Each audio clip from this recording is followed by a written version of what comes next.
श्री हरि। अभिजीत जी, जय श्री राधे महाराज जी, दंडवत प्रणाम। जब आपको मालूम पड़ रहा है कि आपका भजन साधन किसी भौतिक या सांसारिक कारण से कम हो रहा है, सच कहें तो विषय आसक्ति से, प्रमाद से, पहले जो साधन कर रहे थे उससे कम हो रहा है, सबसे सरल तरीका क्या है जिससे फिर से हम उतना ज्यादा भजन साधन उसी विषय को प्रभु को अर्पित कर दो। बिल्कुल सरल तरीका है।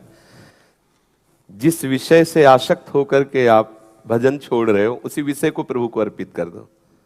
कितना भी गंदा विषय हो, तुम्हारी सृष्टि का ये विषय मेरे को आकर्षित करके मेरा समय नष्ट कर रहा है, ये समय, ये विषय और मैं, ये सब आपको समर्पित हूं, वो भजन बन जाएगा। उचित होगा तो आपके हृदय में राग रहेगा, नहीं राग नष्ट कर देंगे। अनुभव की बात। हम कहां कहां से बचाएं अपने आप को। और ये आप तुम्हारी माया बाजी पसारी विचित्र, सुनि मुनि मोहे काकी कोड़, कह हरिदास तुम हारे हम जीते तौ न तोड़। श्री स्वामी हरिदास जी, जिनकी कृपा कटाक्ष से आज हम बांके बिहारी का दर्शन कर रहे हैं, वो कह रहे हैं तुम्हारी माया बाजी पसार। अगर मैं कहीं फिसल रहा हूं तो स्वामी आपके ही फिसलाहट में, आपने फिसलाया है, इसलिए ज्यादा हमारी तरफ कड़ाई दृष्टि से मत देखना, तुम हार गए हम जीत गए, स्वामी जी कह रहे हैं। तो समझ रहे हो ना। कहीं भी अगर आपको ऐसा लगा कि मैं यहां से भजन से गिरा या गिर रहा हूं या गिर जाऊंगा, तो जहां गिरना है उस भूमि को, गिरने की प्रक्रिया को और गिरने वाले को, तीनों को समर्पित कर दो, परम पवित्र हो जाएंगे। परम पवित्र। आग में चंदन डालो चाहे मल डालो, दोनों आग ही हो जाते हैं। आग अपना स्वरूप उसे प्रदान कर देती है। ऐसे ही जितना भी शुभ अशुभ हमारा जीवन है वो पूरा का पूरा अपिचेत दुराचारो, प्रभु ने शब्द कहा और उसके परिणाम में बताया, क्षिप्रम भवति धर्मात्मा, मैं बहुत शीघ्र उसे धर्मात्मा कर दूंगा। यत करोषि, जो भी कर रहे हो मेरे को सब कुछ नहीं छोड़ा, प्रभु ने सब कुछ कह दिया है, इसलिए आप निश्चिंत हो जाइए। अब निश्चिंत होने का तात्पर्य है एक विवशता से गिरना और होता जानबूझ के गिरना।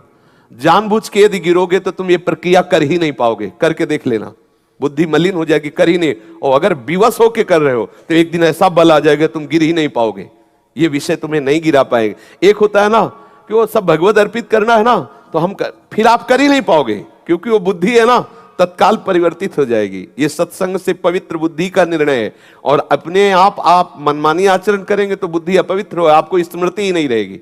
कामा संजायते क्रोधा क्रोधा स्मृति विभ्रमा, स्मृति भ्रंशात बुद्धिनाशो बुद्धिनाशात प्रणश्यति। धारा बदल गई। और यदि विवश होके हो रहा है और वो प्रभु को अर्पित कर रहे हैं कि देख लो पूरा जीवन अर्पित है, अब इस जीवन अर्पित में जो कूड़ा करकट अच्छाई भलाई वो सब तेरे नाम, अब आप महात्मा बन गए।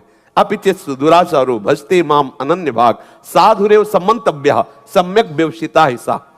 बोले आपको भी तो कुछ करना चाहिए, अगर आप नहीं रोकोगे।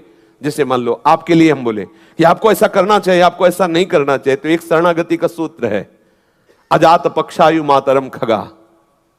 घोंसले में बैठा हुआ बिना पंख का बच्चा सच्ची शरणागति ये है। नाथ मेरे में पंख नहीं कि मैं उड़ करके आप तक आ जाऊं, अब मैं बैठा हूं, अब देख लो क्या देना, योगक्षेमम भाम्यम। आप बोले हर जगह से फंसे, वकील बढ़िया हो तो मुकदमा हारा हुआ भी जीत जाते हैं। संतजन वकील हैं, तुम्हें चिंता नहीं करनी, पर बेईमानी भी नहीं करनी। ये ईमानदारी वाली बात है कि मैं नहीं संभल पा रहा हूं स्वामी, मेरे पैर इतने मजबूत नहीं है, तो आप संभालो। तो करो सदा तिनके रखवारी जिम बालक रख, वो आके संभाल। हम सब उसी कोटि के हैं, लेकिन उन्होंने संभाल रखा है। अगर वो ऐसे कर दे तो अभी मुंह भरा गिर जाए। वो ऐसे, हम तो गिरे हुए हैं लेकिन उनके हाथ में, उनकी बाजू में अभयद भुज दंड मूल पीनन सानुकूल, वो ऐसे किए हैं, गिरे हुए भी खड़े नजर आ रहे हैं। अगर वो हटा ले तो हम तो गिरे हुए ही हैं, हम तो गिरे हुए, केवल थमे हैं उनकी बाहुबल से, अन्यथा नहीं। शरणागत अभय विरद पतित पावन बाने, व्यास से अति अधम आतुर को न शमाने। इसलिए हम शरणागत जन है, हमें किसी भी स्थिति में निराश नहीं होना और कुछ भी बख्शना नहीं है उनसे अलग। जो भी है वो सब उनके लिए है। स्वामी मेरा जीवन आपके लिए है। अगर कुछ भी ऐसा कुछ होता है जो आपको पसंद नहीं है तो आपसे बड़ा कोई है नहीं, सब आपकी आज्ञा में, आप संभाल लीजिए, मैं आपका हूं। बस अंदर से ऐसे हो जाओ, महात्मा बना देंगे। करो सद्य त्यहि साधु समाना, मैं करूंगा उसे महात्मा, और जिसे वो महात्मा बनाएंगे उसे कौन बिगाड़ सकता है। माया जो है जहां भक्तों की तरफ देखती है ना, तो प्रभु की दृष्टि जब जाती है तो मां की तरह दुलार करती है। माया भक्तों की तरफ जानते हो कैसे देखती? मां की तरह। ये सब माया ही है, ये सब माया है, ये माया ही है, ये सब माया ही है। लेकिन ये माया भगवदानंद प्रदान करने वाली बन गई, मां की तरह दुलार कर रही। क्यों? क्योंकि प्रभु की कृपा अवलोकन में है। वो अभी प्रभु से विमुख हो जाए तो यही माया जलाने वाली करके उसको नष्ट कर देगी। वही औषधि वैद्य से मिल जाए ना, जिसे संखिया जहर है, आदमी को मार दे, लेकिन वैद्य शोध के दे तो बड़ी बड़े रोगों को मिटाने की बात है। तो वही माया जो हमारा नाश करने वाली है, जब प्रभु की कृपा दृष्टि से पास होके आती है तो वही आनंद प्रदान करने वाली बन जाती है। वही जैसे माइक है, इस माइक से हम राधा बोले तो तुम्हें आनंद मिला, गाली दे तो वही माइक है, वही माइक है। इसी से ऐसे वचन बोल सकते हैं जो तुम हृदय में बाण की तरह चुभे और भागते नजर आओ, और वो वचन बोल सकते हैं कि हृदय आनंद से नाचते हुए चले जाओ। तो समझे, प्रभु के सन्मुख होकर बोले तो भक्ति, विमुख होकर के बोले तो माया। जो भी कुछ है, अब ये माला है, ये 100 में भी पड़ता है, ये दुल्हन की भी गले में पड़ता है, और ये हरि और हरिजनों के भी। तो माले का इसमें क्या, जहां प्रयोग हुआ महान और अधम हो गया, वहीं ये पैरों से कुचला जा रहा है एक जगह, और एक जगह है कि इसे माथे पे धारण करके ये गुरु की प्रसादी, ये इष्ट की प्रसादी, बार बार उससे हृदय से लगा है। तो माया ही, माया ही तो क्या नहीं माया है। गो गोचर जहां लघु मन जाए सो सब माया जानो। शब्द माया, दृश्य माया, व्यक्ति माया, जो भी आप देख रहे हो, जो बहुतायत दिखाई दे, सब माया ही है। लेकिन वही जब प्रभु के सम्मुख हो जाता है तो सब प्रसाद रूप हो जाता है, फिर माया नहीं है, फिर नष्टो मोहा, मोह का नाश हुआ तो एकमात्र भगवत कृपा प्रसादी, दूसरा कुछ नहीं रहता। समझ गए जी? देवांशी जी कोटकपुरा पंजाब से, सदगुरुदेव भगवान के चरणों में कोटि कोटि दंडवत प्रणाम। मैं आपको पद सुनाना चाहती हूँ, कृपया आज्ञा दें। मधुर ऋतु माधव। आइए आइए आइए, स्वागत है आपका। आइए, बड़ा सुख मिलता है जब छोटे बच्चे कहते हैं पद सुनाना चाहते। आइए, इधर आ जाए। कौन सा पद सुनाएंगे आप? मधुर ऋतु माधव। बिल्कुल, श्री हरि। सतगुरुदेव भगवान की जय। मधुरित माधव मास सुहाई, मधुरित माधव मास सुहाई। भाग प्रकाश व्यास नंदन मुख, भाग प्रकाश व्यास नंदन मुख। फूल्य कमल अमल छवि छाई, मधुरित माधव ससुहाई। श्रवत मधुर मकरंद यश निज, कुंज केली सौरभ सरसाई। मधुरित माधव मा ससुहाई। सेवत रसिक अनन्य प्रवर मन, जशि कृष्ण दास सुख सार सदाई। मधुरित माधव मा ससुहाई। वंदना जी दिल्ली से, राधे राधे महाराज जी। मेरे गुरुदेव की कृपा से आप मिले, आपके सत्संग से बहुत कुछ मिला।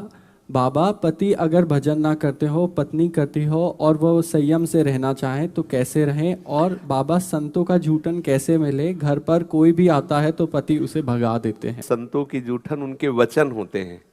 ये जो आपको नाम, उपदेश, सत्संग, ये सब संतों की जूठन है। आप इसे स्वीकार करें तो आपका हृदय इस उच्छिष्टामृत से तृप्ति का अनुभव करने लगेगा। दूसरी बात, पत्नी हो तो संयम पति ही है, क्योंकि पाणिक ग्रहण संस्कार के समय वचन दिया जाता है कि हम एक दूसरे का निर्वाह करेंगे। अब उसने गृहस्थ धर्म को स्वीकार किया है, परमार्थ को जानता नहीं है, जानना भी नहीं चाहता है, संयम से चलना नहीं चाहता। यदि आप संयम से चलना चाहती हैं, एक ही घर में रहना है, तो हमारा पति हमारा राधा वल्लभ लाल है, और प्रणाम करके उसके हृदय से प्रार्थना करो कि स्वामी, आप ही स्वरूप में आए हुए हो, आप देख लो, मेरा तन, मेरा मन, मेरा प्राण आपकी उपासना है, आपकी सेवा है। आप इस सेवा से प्रसन्न होकर आप अपने वास्तविक स्वरूप में मेरा आसक्ति हो जाए, मेरा प्रेम हो जाए, मेरा चित्त लग जाए, ऐसी कृपा करो।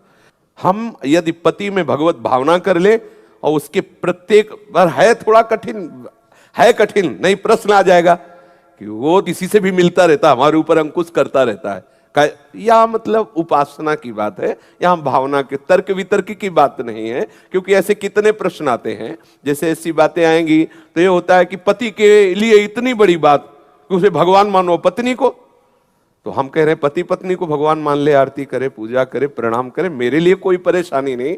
पर एक, जैसे हम दो मित्र हैं और एक दुष्ट है, तो हम प्यार के द्वारा उसको क्यों ना वश में कर लें।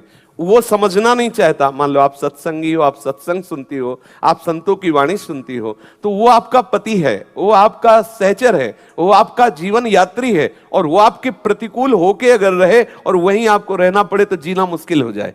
हम क्या करें, वो हमारे अनुकूल नहीं होगा लेकिन हम अनुकूल हो जाती है। और जब हम एक छवि में भगवान की भावना कर सकते हैं तो पति में क्यों नहीं कर सकते। अच्छा, जब भगवत भावना कर ली तो आपकी हर चेष्टा भजन हो गई। आप इच्छा मत करो, अपने आप को समर्पित कर दिया है प्रभु के द्वारा ही, क्योंकि वही तो लीला कर रहे हैं। आप ऐसे हो जब परिणाम में आपको भगवत प्राप्ति होगी, वो जो होगा सो उसका होगा।